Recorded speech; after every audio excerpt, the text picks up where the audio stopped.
피스메이커라는 그 단어가 제 고등학교 때 제 가슴에 확 들어와가지고 그 이후에 20년, 30년의 삶을 이렇게 꽉 붙잡아주고 있습니다.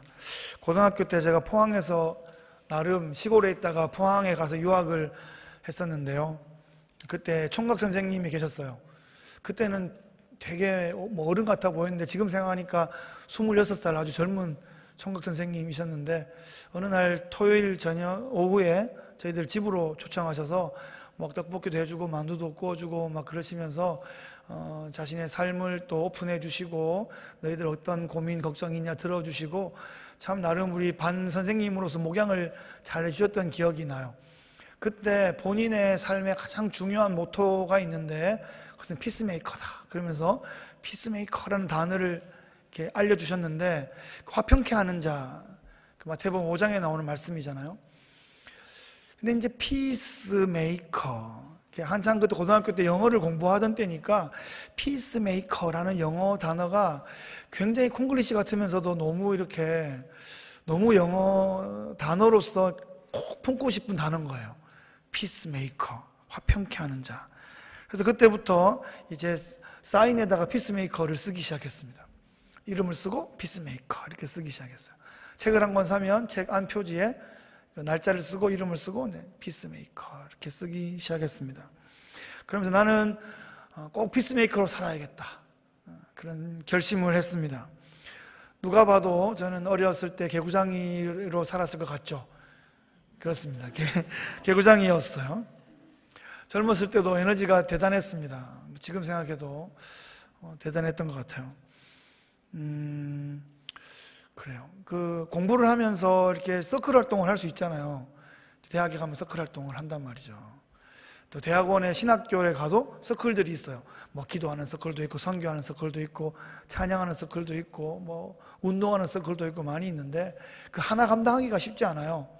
자기 공부하고 사역하고 심지어 연애하면서 이렇게 하나 서클 하기가 쉽지 않은데 제가 서클을 3개를 했어요.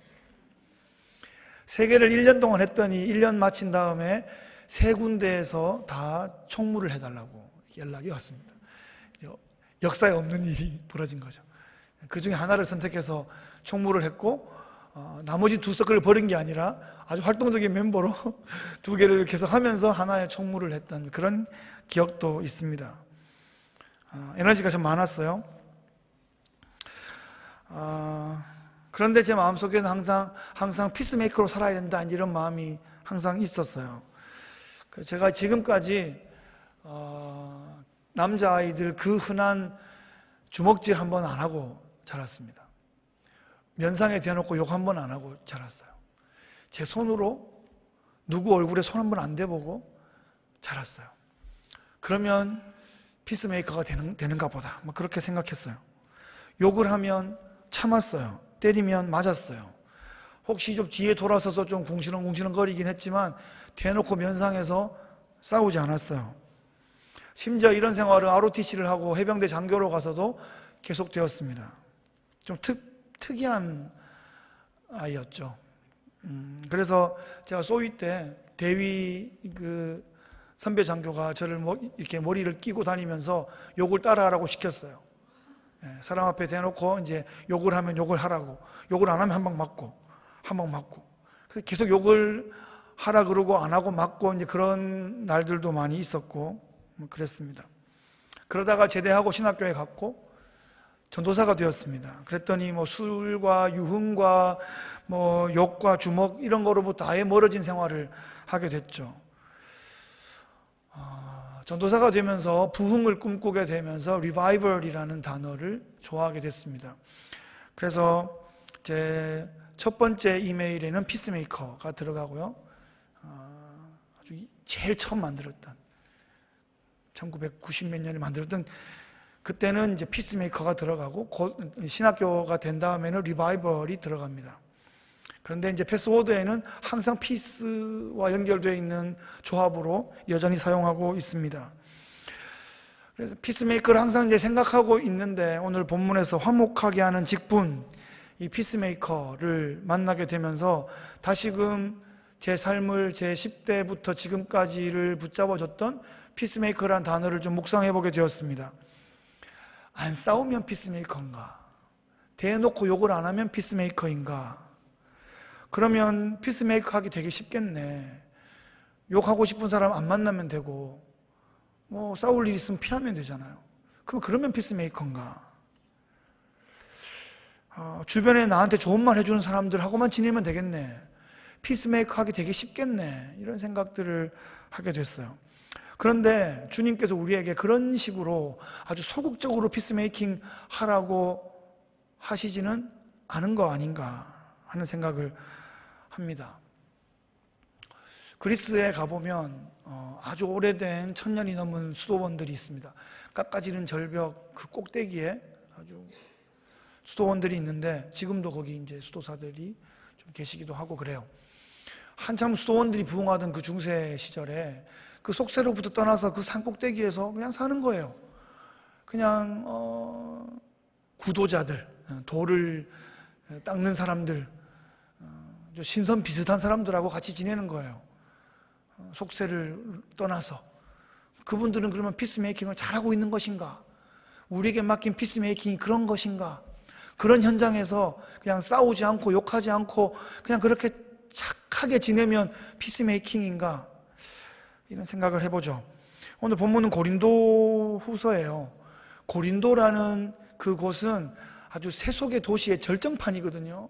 거기에 교회가 세워졌어요.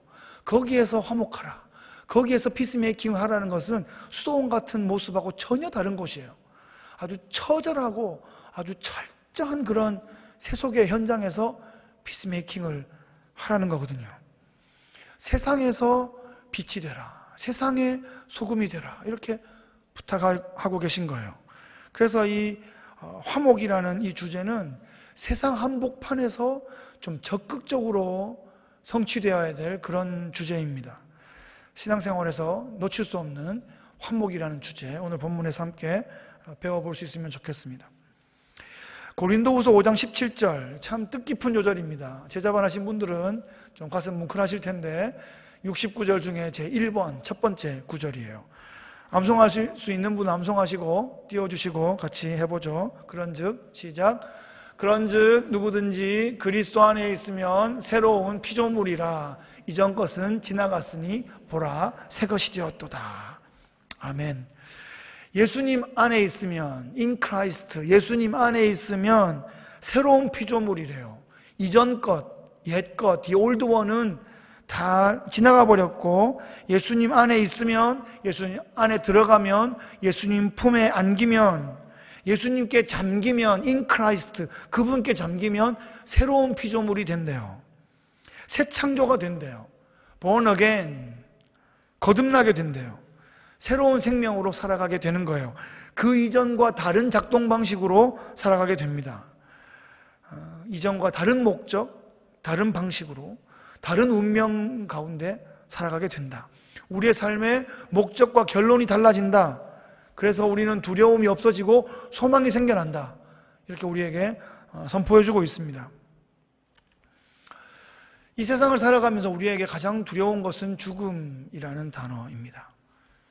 우리는 어릴 때부터 한국 사람들은 특별히 좀 더 배고파 죽겠네, 배불러 죽겠네, 웃겨 죽겠네, 짜증나 죽겠네, 미워 죽겠네, 이뻐 죽겠네, 하여튼 그 죽겠네라는 단어를 계속하여 써왔어요. 어떻게 보면 가장 두려운 단어를 가장 가까이 달고 살면서 좀 해학적으로 그것을 극복해보려 하지 않았나, 이런 생각도 해봅니다. 어쨌거나 이 죽음은 인간에게 가장 큰 숙제이고 가장 큰 두려움입니다. 사탄은 이 죽음의 권세를 사용해서 사람들을 겁박하고 죄의 구렁텅이로 몰아세우죠. 이 세상을 살아가면서 죽음을 두려워하지 않는다면 그보다 더 강한 사람은 없을 겁니다. 어렸을 때 그 동네에서 짱을 먹는 친구도 싸움을 제일 잘하는 친구가 아니라 죽음을 각오하고 덤비는 아이가 짱을 먹습니다. 히브리서 11장에 따르면 그런 사람들은 세상이 감당치 못한다, 이렇게 말하고 있어요. 사자 앞에 섰는데 안 쫄아요. 십자가 앞에 섰는데 저는 거꾸로 달아주시죠, 뭐 이렇게 얘기한단 말이에요. 불구덩이 앞에 섰는데 그냥 들어가 버려요. 이 기독교 신앙이 로마 제국하에 초대교회 공동체를 뚫어낼 수 있었던 그 근거는 그리스도의 부활을 믿고 나의 부활을 믿기 때문에 죽음을 두려워하지 않았던 바로 그 하나로 그 신앙이 우리에게 전수되어 온 것입니다. 그래서 내가 그리스도 안에 있지 않으면, 내가 새로운 존재가 되지 않으면, 내 내면에서 완전히 새로운 엔진으로 갈아 끼우지 않으면 겉모양은 아무리 갈고 닦고 꾸미고 그래도 결국 내면에서부터 무너지게 되는 거예요. 외모는 초대교회 성도들 외모는 별품 없었어요. 로마 황제도 아니고 귀족도 아닌데, 근데 내면이 바뀌어 있으니까 전혀 다른 작동 방식으로 살아갔던 것입니다. 그런데 요즘은 정말 아주 외모 지향적인 사회죠. 미국에 살아가는 우리는 상대적으로 조금 덜하다면 덜할까, 한국에 한 번씩 가면 놀라시잖아요. 한국에 한번 갔다 오면 좀 바뀌잖아요. 한국 갔다 왔어 이렇게. 그 외모 지향적인 한국 사회에 조금 영향을 받아오는 거예요. 헤어스타일이 바뀌어도 좀 바뀐 것 같다, 뭘 하나 달아도 좀. 제가 한국에 작년에도 한번 가보고 재작년에도 어떻게 하다가 2년 연속으로 가봤는데, 갈 때마다 이렇게 외모 지향적일 수 있을까? 사람의 멘탈 구조를 다 바꿔놨어요. 보는 시각을, 그 언어를 다 바꿔놨어요. 완전히 외모 지향적이에요. 제가 서울역 앞에 후암제일교회에서 첫 중고등부 전도사를 할 때 연예인을 지망하는 이제 여고생이 하나 있었어요. 텔레비전에 내가 나왔으면 정말 좋겠네, 정말 좋겠네. 깜찍하고 예쁘긴 했는데 그렇게 예쁜가는 잘 모르겠는 그런 정도의 상황이었는데, 엄마는 너무 예쁘다고, 얘는 유명한 스타가 될 거라고 엄마가 더 열심히 이렇게 아이를 막 부추기는 그런 상황이었어요. 은사가 있으면 그런 일을 할 수 있습니다. 은사가 있으면 모델도 할 수 있고요, 길거리 캐스팅이 되기도 하고요, 아무 말 안 했는데 사진 한 장으로 그냥 캐스팅이 되기도 합니다. 그런 전설 같은 사람이 있죠. 장동건 이런 사람들은 아무 인터뷰 안 하고 사진 한 장으로 고등학교 때 그냥 캐스팅 되잖아요. 그쯤 은사가 있으면 뭘 할 수 있을 거예요. 근데 애매한데 뭘 해보려고 막 하잖아요. 그러면 오류가 생기고 뭔가 그 사이에 뭔가 개입을 하게 되고 욕심이 개입을 하면 문제가 생길 수 있어요. 텔레비전에 너무 나오고 싶은데, 은사가 없는데 너무 텔레비전에 나오고 싶어 하면 다른 방식으로 텔레비전에 나올 수 있어요. 다른 방식으로. 너무 이렇게 오버하고 점프하다 보면 문제가 생길 수 있단 말이에요. 자기 욕심이 들어가게 되고 유혹에 빠지게 되고 문제가 생기고야 말아요. 요즘 한국에 아주 유명한 젊은 연예인들이 줄줄이 검찰 조사를 받고 있습니다. 검찰의 비호를 받았고 더 높은 곳의 비호를 받았다, 이런 정황들이 있습니다. 유명 정치인과 높은 관직에 있는 사람들과 연결되어 있었다라는 그런 정황이 포착되었습니다. 당연하죠.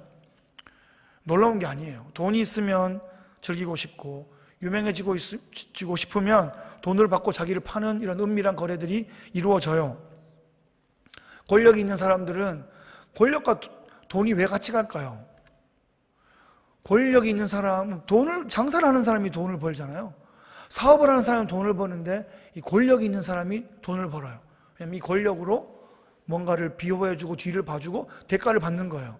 이런 커넥션은 그냥 동서고금을 막론하고 계속하여 있어 왔어요. 그렇게 함께 서로 물고 물리면서 함께 망하는 것이에요. 죄는 전염성이 있어요. 죄는 파급력이 있어요. 마치 암세포와 같은 거예요. 너 성공하고 싶지, 너 유명해지고 싶지, 너 돈을 획기적으로 많이 벌고 싶지, 그런 유혹에 걸리지 않을 사람이 없다는 말이에요. 로마서 12장 2절 말씀 암송하시죠? 너희는 이 세대를 본받지 말고 오직 마음을 새롭게 함으로 변화를 받아 하나님의 선하시고 기뻐하시고 온전하신 뜻이 무엇인지 분별해야 된다고요. 이 분별력이 없어지면 너무 어이없는, 정신 차리고 보면 너무 어이없는 실수들을 하게 된단 말이죠. 자기 머리 믿지 마세요.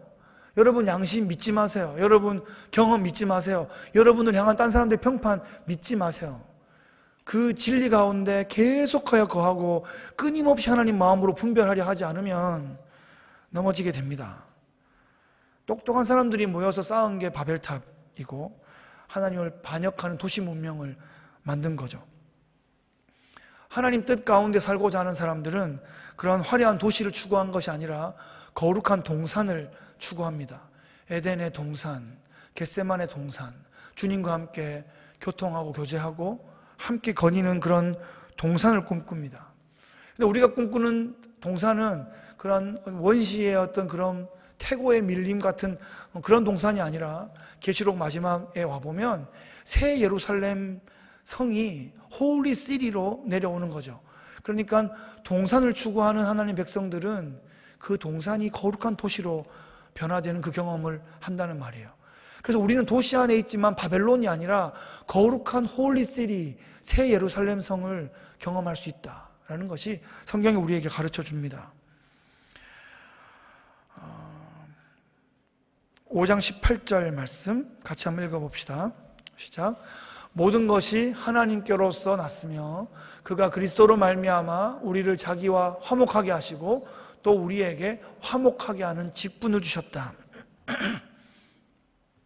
우리에게 화목하게 하는 직분, 이 피스메이커의 사명을 우리에게 맡기셨습니다. 이 직분이 필요한 이유는 이 세상이 하나님과 불화하고 있기 때문입니다. 세상이 하나님과 대적하고 있기 때문입니다. 마태복음 5장 9절 같이 읽어보죠. 시작. 화평하게 하는 자는 복이 있나니 그들이 하나님의 아들이라 일컬음을 받을 것이며. 이 팔복 중에 정말 멋진 그런 보상이 있습니다. 이 화평케 하는 자, 하나님과 세상을 화목하게 하는 자는 하나님의 아들이다, 하나님의 자녀다 하는 그 명칭을 받게 된다, 이렇게 말씀하고 있습니다. 하나님의 아들께서 이 땅에 오셔서 하셨던 그 궁극적인 그 사역이 화평케 하는 그 사역이었어요. 하나님과 죄 때문에 도저히 하나 될 수 없는 그 간극을 하나님의 아들께서 오셔서 화평으로 이어주셨다 이 말이에요. 이 직분이 쉬운 일이 아니에요. 예수님 오셔서 화평하라 화평하라 이렇게 말씀하셔서 피스메이커를 하신 게 아니라 자기의 전 존재를, 자신의 생을, 자신의 삶을 다 내어주심으로써 그 화평을 우리에게 허락해 주신 겁니다. 혼자 가만히 있으면 되는 게 아니라 그랬어요. 그냥 싫은 사람 안 보면 되는 정도가 아니에요. 아침에 일어나서 오늘도 무사히 아무 일도 없게 해주십시오, 방에 가만히 누워있으면 피스메이킹인가요? 이 땅에 나와야 되고 우리의 관계 속으로 들어와야 되고 그 불편한 관계 속으로 들어와서 우리에게 피스메이킹 하라고 말씀하신 거죠. 예수님이 하늘에서 그냥 저 밑을 향해서 너희들 화평해라 화목해라 하늘에서 그냥 말씀하시거나 가끔씩 좀 무료하시면 그냥 손가락으로 하늘에 구름으로 너희들 화목해라 뭐 이렇게 글 쓰신 게 아니라 몸으로 내려오셔서 자신의 몸을 찢으시면서 화평할 수 있도록 그 길을 내어주신 겁니다. 심지어 나를 대적하는 사람들 틈에 들어가는 거죠. 화평이 깨어져 있고 분열이 있는 그 속으로 들어가라고 우리에게 부탁하시는 거예요. 화목하게 하는 직분이 필요하다는 것은 그 일이, 그 잡이 있다는 거죠. 제가 좋아하는 영화 장르가 첩보 영화입니다. 첩보 영화. 볼 시간은 많이 없지만 지금도 그냥 가끔씩 생각해요. 제임스 본드 007 시리즈를 한 번씩 떠올려보고, 요즘은 뭐 킹스맨 같은 좀 더 세련된 그런 스타일도 있습니다만 그런 최고로 준비된 특급 에이전트들이 그 지구의 평화를 위협하는 그 속으로 들어가서 특별한 임무를 수행하죠. 그래서 마지막에는 이렇게 큰 위기 가운데 이 지구를 건져주는 그런 역할을 합니다. 그들은 혼자만 싸우지 않고요, 본부에서 최고의 지원을 받아가면서 007의 그 특급 무기들이 많이 있죠. 뭐 볼펜에도 있고 안경에도 있고 뭐 이렇게 신발에도 있고 온몸이 그런 무기잖아요. 그런 최고의 무기를 또 007 시리즈가 나올 때마다 그 제임스 본드가 타는 자동차에 어떤 또 새로운 무기가 장착됐는지 뭐 이런 것도 우리가 보는 게 맛인데, 영화에서는 화려한 볼거리를 위해서 뭐가 터지고 깨지고 하는 장면이 많이 나오지만 현실적으로는 그런 물리적으로 깨지는 건 아니지만 마음이 상하고 관계가 깨어지는 그런 현장 속으로 우리를 보내신다는 거예요. 그것을 회복하고 살리고 또 그 근본의 원인을 해결하여서 피스를 주는 그런 특급 에이전트의 직책을 우리가 맡았다는 것입니다. 쉬운 일이 아닌데 쉽다 아니다라고 구분하는 것 자체도 우리의 교만이 드러나는 것이에요. 이 모든 게 다 은혜로 된다는 것입니다. 우리를 구원하신 게 은혜이고 우리에게 이 직책을 주신 것도 은혜라는 말이에요. 그래서 우리가 세상을 카피하지 아니하고 예수님을 카피하면서 예수님의 삶의 자리를 따라가는 것입니다. 화평케 하는 자, 화목하게 하는 직분, 이렇게 말하면 평화를 위한 기도, 그게 떠오르죠. 우리 어릴 때 이렇게 책받침에도 많이 나오고 이렇게 맨날 있었어요. 주여 나를 평화의 도구로 써주소서. 뭐 하는 곳에 뭐를 뭐 하는 곳에 뭐를 그런 거 있었죠. 근데 평화의 도구로 써주신다. 여러분, 우리가 도구라고 할 때 어떤 느낌이 드세요? 어떻게 쓰임받는 게 도구예요? 하나님 손에 이걸 딱 잡고 이걸 쓰는 거예요. 우리가 홈이든 이게 괭이든 이게 무슨 망치든 간에 우리를 쓴다고요. 이게 부딪히는 거예요. 돌과 부딪히고 땅과 부딪히고 심지어 쇠와 부딪히는 일을 감당하겠다는 게 도구의 그런 사명인 거죠. 그러다 보면 이게 따를 수도 있고요. 나도 상할 수 있어요. 뭐 그런다고 안 쓸 거냐? 그러면 걸어놓으면 이게 천년만년 유지하는 것이 아니라 그렇게 걸어놓으면 녹이 슬어요. 결국 시간이 지나면 못 쓰게 돼요. 녹이 슬어서 못 쓰게 될 건가? 닳고 닳아서 못 쓰게 될 건가? 그걸 생각해 봐야죠. 녹 슬 때까지 놔두면 아무 일도 안 하고 그냥 사라지는 거예요. 아무런 일도 할 수 없어요. 자기 의지로 아무 일도 하지 않을 수 있어요. 그런데 쓰임 받고자 하면 하나님께서 잡고 쓰세요. 쨍쨍 소리도 날 수 있고 불꽃이 튈 수도 있고 뭐 따를 수도 있고 상할 수도 있지만 그렇게 닳고 닳아가는 과정에서 땅도 뒤집어지고 뭔가 개간이 되고 뭔가 또 살아나고 살리고 하나님 나라가 확장되는 일에 우리가 동참할 수 있다는 말이죠. 하나님의 나라를 위해서 저를 닳고 닳도록 사용해 주십시오. 그렇게 기도하고 쓰임받는 거예요. 화목하게 하는 직분이 쉽지 않은데 그 사이에 부딪힘이 있잖아요. 이게 그러면서도 이게 달아지고 또 달아지면서 뭔가 하나님께서 부드럽게 하시는 그런 역할에 우리를 사용해 주신다는 겁니다. 이런 일들은 천사에게도 맡기신 일이 아니라 우리에게 맡기신 거예요.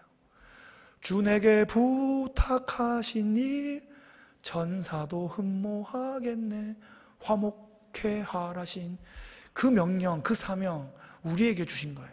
그 피스메이킹은 주님이 하신 것이고 주의 제자들에게 맡겨주신 겁니다. 바울이 이 고린도 교회에 전하고 있는 복음을 화목이라는 단어에 요약하고 있습니다. 고린도 전서의 핵심은 사랑이라는 단어였다면 고린도 후서에서 화목을 이야기하고 있습니다. 5장 20절 말씀 같이 읽어보죠. 시작. 그러므로 우리가 그리스도를 대신하여 사신이 되어 하나님이 우리를 통하여 너희를 권면하시는 것 같이 그리스도를 대신하여 간청하노니 너희는 하나님과 화목하라. 이렇게 뜸을 들이면서 꽉 짜라내서 한마디로 딱 전해주는 것이 너희는 하나님과 화목하라.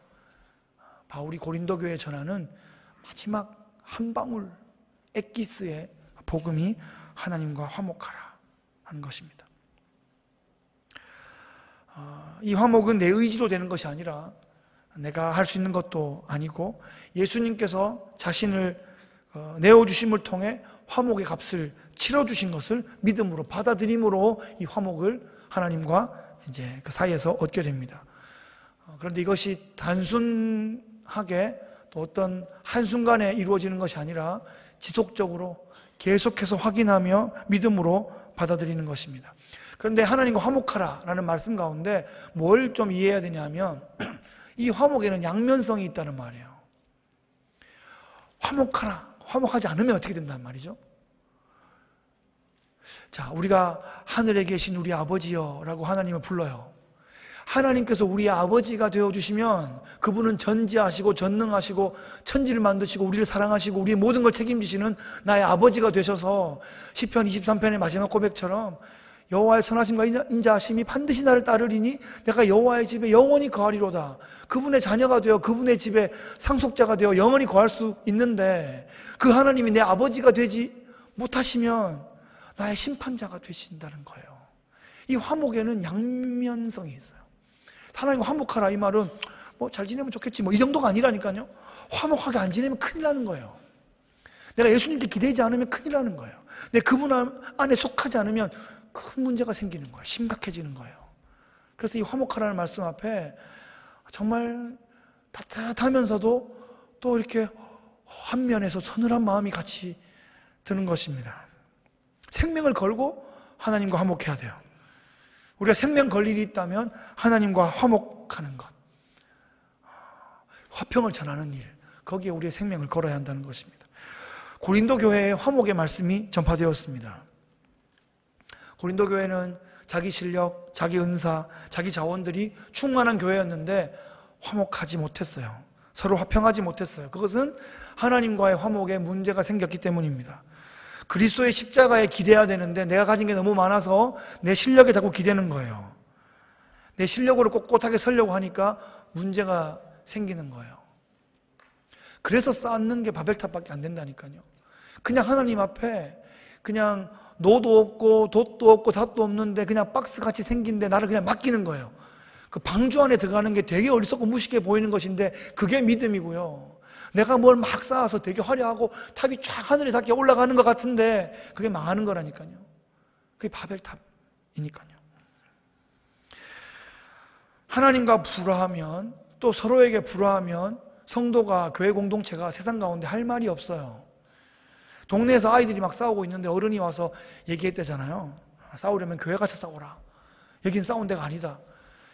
그런 전설 같은 이야기가 있어요. 교회가 너무 싸우는 곳으로 비춰지면 세상 사람들이 교회는 가서 싸움하는 곳, 서로 잘났다고 말싸움하고 절대 숙이지 않고 자기만 옳다고 말하는 곳, 이렇게 생각할 수 있다는 말이에요. 교회 안에서는 화목의 이야기, 평화의 이야기, 그런 스토리가 넘쳐나야 됩니다. 우리가 그런 스토리의 주인공이 되면 정말 좋겠습니다.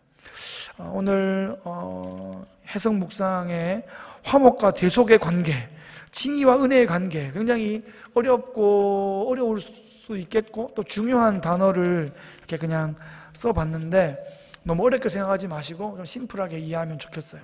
화목은 금방 우리가 쭉 지금까지 20분 살펴본 게 화목이에요. 예수님께서 화목의 제물로 우리에게 오셔서 자신의 전 존재를 내어주시며 화목을 전해주셨기 때문에 우리가 그 그리스도 안에 있으면 하나님과 화목할 수 있다. 이것이 화목인데 대속과의 관계는 뭐죠? 이미 제가 대속을 말씀드렸죠. 모든 죄 때문에 하나님의 거룩에 다가갈 수 없고 하나님의 영광에 다가갈 수 없게 됐는데 그 모든 죄덩어리를 예수님께 다 전가한 거예요.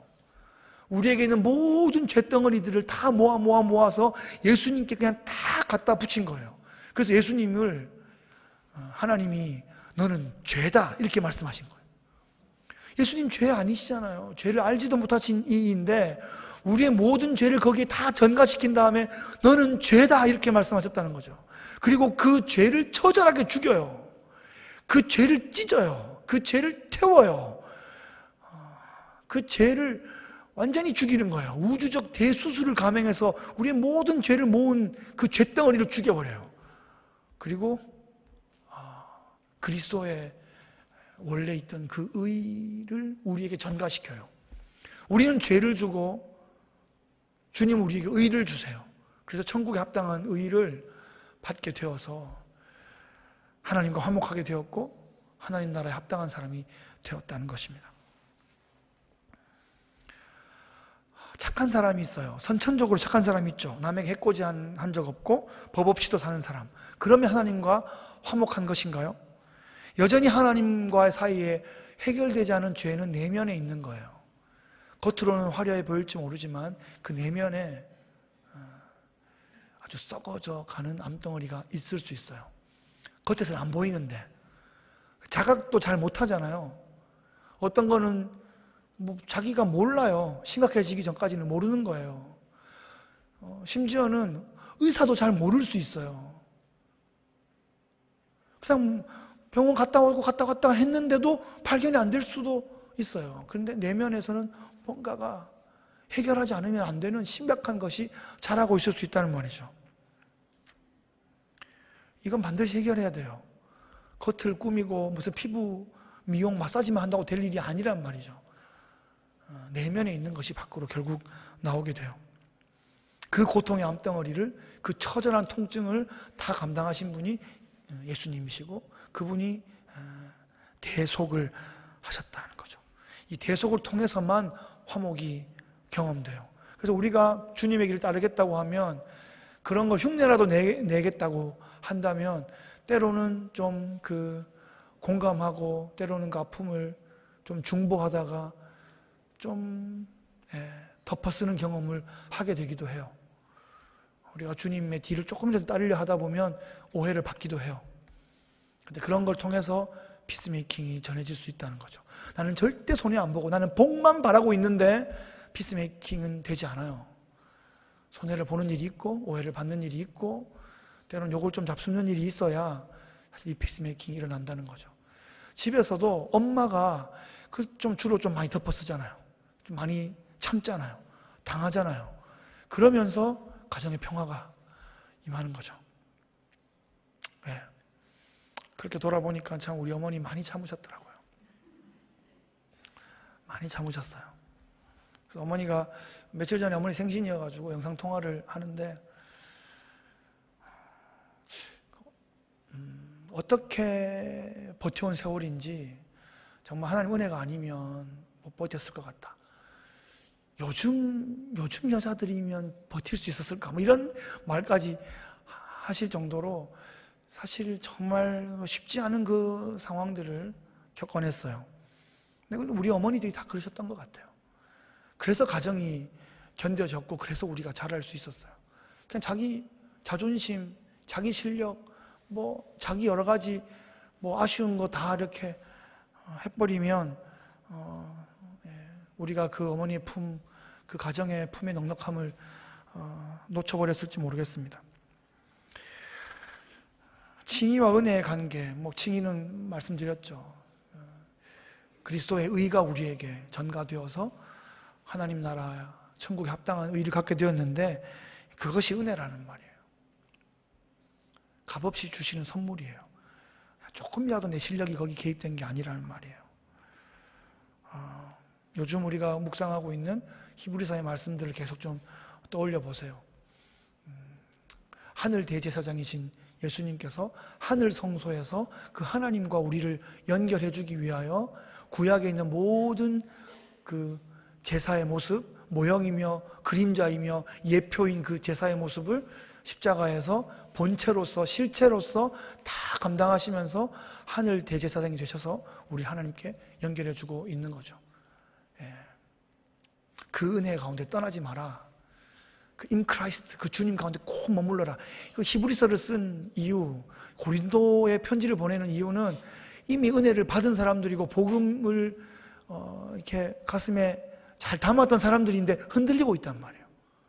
하나님과 화목이 막 깨어지려고 그런단 말이에요. 히브리서의 그 핵심적인 이미지는 막 풍랑이 막 쳐가지고 이 배가 막 표류하려고 하는 그런 이미지를 떠올리면 돼요. 그래서 은혜 가운데 꼭 붙들어 매지기를 간절히 바라면서 이 편지가 전해지고 있는 것입니다. 6장 1절 말씀에 하나님의 은혜를 헛되이 받지 말라 이렇게 말하고 있어요.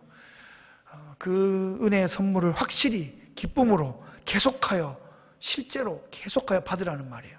그것이 우리를 칭의 가운데로 우리를 계속하여 머물게 하고 그 칭의를 확신하는 사람은 성화 가운데로 나갈 수 있어요.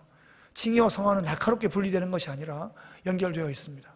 하나님이 나를 의롭다 칭하셨다라는 그 확신 가운데 있는 사람은 성화의 삶으로 흘러가게 되어 있습니다.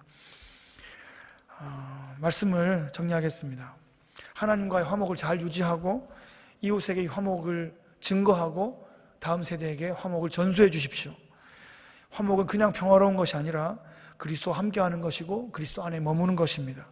화목은 대속을 받아들이는 것입니다. 예수님이 나의 삶을 위하여 하신 것을 받아들이는 것이에요. 내가 뭘 하려고 하면 문제가 생겨요. 못해도 문제지만 내 힘으로 뭘 해도 문제예요. 그것이 또 교만의 탑이 되어서 또 하나님을 대적할 수 있다는 말이에요. 교회가 성장하고 부흥할 때 우리가 잘했고 내가 뭔가를 보탰다고 생각할 때 그때부터 뭔가 문제가 생겨요. 그런 거 없어요. 교회 부흥 다 은혜예요. 그냥 바람이 부은 거예요. 성령께서 바람을 불어주신 거예요. 우리가 바람을 일으킬 수 있어요? 선풍기로 강풍기로 암만 해봐야 그게 무슨 바람이 얼마만큼 몇 미터나 가겠어요. 그냥 바람이 한번 불고자 하면 큰 나무도 쓰러뜨리고 집도 날리는 그 바람이 하나님께서 불려주셔야 우리가 그것을 경험하게 되는 것입니다. 그런 성령의 바람을 타고 그런 파도를 타고 교회가 부흥하게 됩니다. 하나님은 예수님을 통해서 우리와 피스메이킹을 하셨고 이제 우리를 피스메이커의 사명의 자리로 우리를 보내십니다. 여러분 피스메이커의 면허증이 이제 있는 거예요. 그래서 장롱 면허로 가만히 묵혀두면 안 되고요. 조금씩이라도 부지런히 사용하셔야 돼요. 그러다 보면 이게 늘어요. 좀 더 익숙해지고요. 코너링도 한 손으로 이렇게 할 수 있고요. 파킹도 이렇게 할 수 있는 거예요. 이게 뭐 뒤에 보는 미러 있지만 안 보고 이렇게 사이드 보고 이렇게 늘어요. 사용해야 늘어요. 오랜만에 차 몰고 나가면 사고 난다고요. 자주 또 활용하시고 이 피스메이커의 라이센스를 잘 활용하셔서 특급 에이전트, 화목하게 하는 직분을 잘 사용하셔서 하나님이 믿고 또 천국이 또 우리의 신앙의 선배들이 응원하고 우리의 친구들이 함께 보증하는 그런 특급 에이전트 되시기를 주의 이름으로 축복합니다. 기도하겠습니다. 하나님 아버지 감사합니다. 화목하게 하는 직분을 우리에게 맡기셨습니다. 그 소중한 직분을 가슴 떨리게 우리가 우리의 가슴에 받아들고 예수님의 뒤를 쫓는 제자들로서 기쁨으로 감사함으로 또 거룩한 긴장을 가지고 우리를 보내신 삶의 사역의 자리에서 피스메이커로 살아갈 수 있도록 우리를 붙잡아 주옵소서. 십자가를 기억합니다. 그 십자가의 은혜가 우리의 가슴에서 떠나지 않게 하여 주시고 그것이 우리의 삶을 화목하게 하는 직분으로 계속하여 이끌어가는 거룩한 동력이 될 수 있도록 인도하여 주옵소서. 예수님의 이름으로 기도합니다.